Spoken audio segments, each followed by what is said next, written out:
नमस्कार मित्रांनो. तर 4 जूनमध्ये खूप छान ट्विस्ट बघायला मिळतो आहे आणि ट्विस्ट असा असणार आहे की बबलू अबीरला घेऊन निघालेला असतो. सारंग अबीरला सिंहगड दाखवणार असतो. बबलू अबीर गाडीवर असताना समोरून एक कार येते. बबलू त्या कारवाल्याला ओरडतो आणि त्या कारमधून रतन बाहेर पडतो. अबीर म्हणतो, रतन इथे? रतनची माणसं खाली उतरतात आणि अबीरला धरतात. रतन बबलूला म्हणतो, मी अबीरला घेऊन जातोय. जर अबीर हवा असेल तर माझं लवकरात लवकर कर्ज फेडायचं. ते अबीरला घेऊन जातात. बबलूला त्यांनी खूप मारहाण केलेली असते. बबलूला खूप लागलेलं असतं. तर इथे सावली जगन्नाथ कार्यक्रमाची पूर्ण तयारी करतात आणि ओवीची वाट बघत असतात. सावली म्हणते, बाबा अहो ही ओवी पण आली नाही आहे आणि अबीर तुम्ही माझी परवानगी न घेता त्याला पाठवून दिलं. आता काय करायचं? जगन्नाथ सावली टेन्शनमध्ये असतात. तर इथे बबलू सारंगला फोन लावतो आणि सारंगला सांगतो की एक गुंड आला होता, तो अबीरला घेऊन गेलाय. मला त्यांनी खूप मारले. त्यांनी सांगितले लवकरात लवकर कर्ज फेडा, नाहीतर अबीरला सोडणार नाही. सारंगला समजतं की हा गुंड म्हणजे दुसरा तिसरा कोणी नसून रतनच आहे. आता सारंग अबीरची सुटका कशी करतोय ते बघण्यासारखं असेल. तर या सगळ्याची सुरुवात ही अशी होतीये की ओवी अमृता खोटं बोलल्या म्हणून मोनिका त्यांना शिक्षा देते. मोनिका म्हणते, ओवी तू या रूममध्ये कोंडून राहायचे.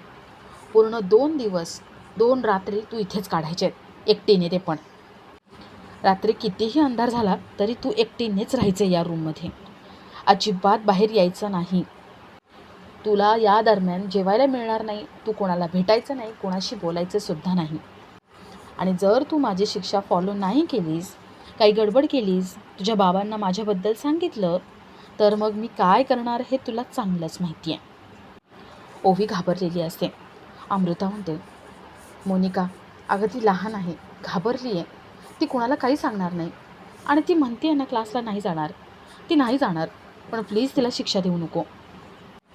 मोनिका म्हणते, ओवी तुझा बाबा साताऱ्यावरून पुण्याला एकटाच येणार आहे. एकटा गेला एकटा येणार आणि मग या दरम्यान त्याला काही झालं तर?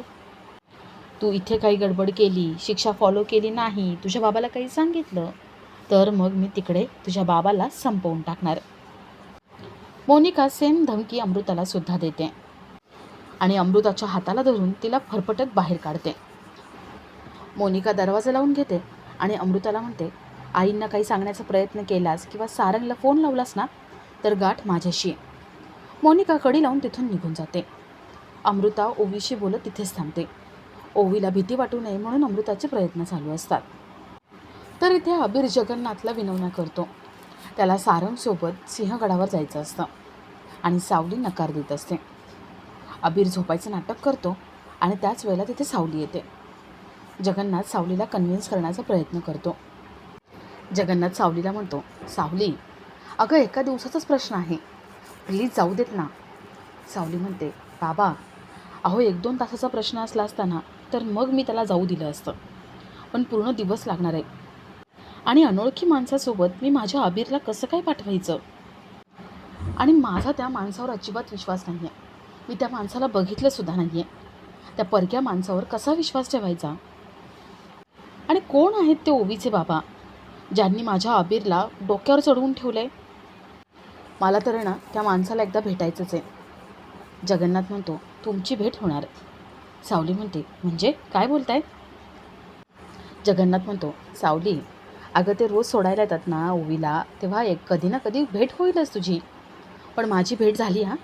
खूप छान माणूस आहेत ते. म्हणून प्लीज सावली जाऊ देत त्याला. अबीरला त्या माणसासोबत जाऊ देत, गड किल्ला बघू देत. जगन्नाथ हात जोडून रिक्वेस्ट करतो. सावली जगन्नाथसाठी होकार देते. अबीरने सगळं ऐकलेलं असतं. अबीर ताडकन उठून बसतो आणि जगन्नाथ अबीर डान्स करायला लागतात. तर इथे अमृता ओवीसाठी रात्री जेवणाचं ताट घेऊन जाते. मोनिकाला ही खबर लागते.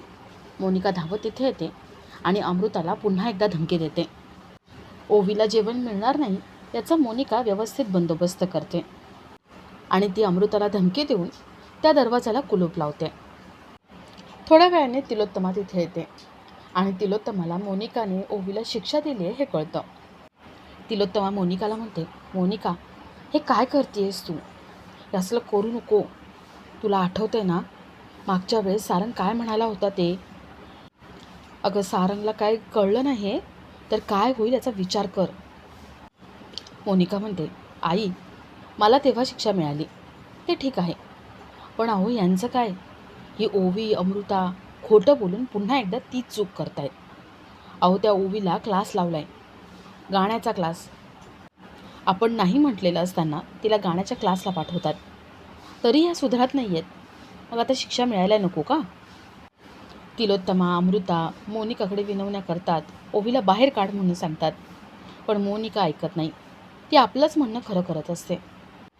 तर दुसऱ्या दिवशी सारंग बबलूला फोन लावतो आणि अबीरला सिंहगडावर घेऊन यायला सांगतो. सारंग साताऱ्यावरून डायरेक्ट सिंहगडावर जाणार असतो. अबीरला सिंहगड तो दाखवणार असतो. तर इथे अबीर छान तयार होतो. अबीर तयार होऊन गुरुकुलात येतो आणि तो सारंगची वाट बघत त्याला फोन लावतो.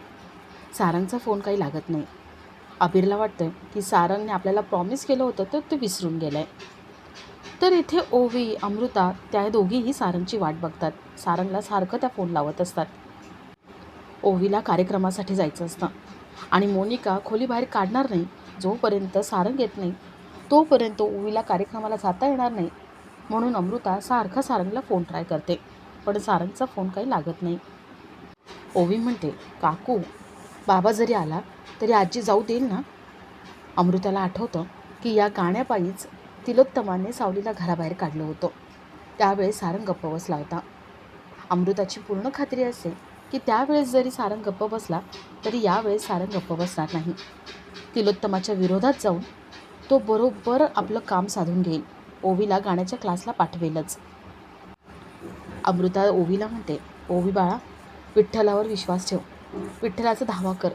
तो या सगळ्यातून तुला नक्कीच बाहेर काढेल आणि तू तुझ्या गाण्याच्या क्लासला नक्कीच जाशील. अमृता ओवी पुन्हा एकदा सारंगची वाट बघतात आणि आपला आजचा हा भाग इथेच संपतो.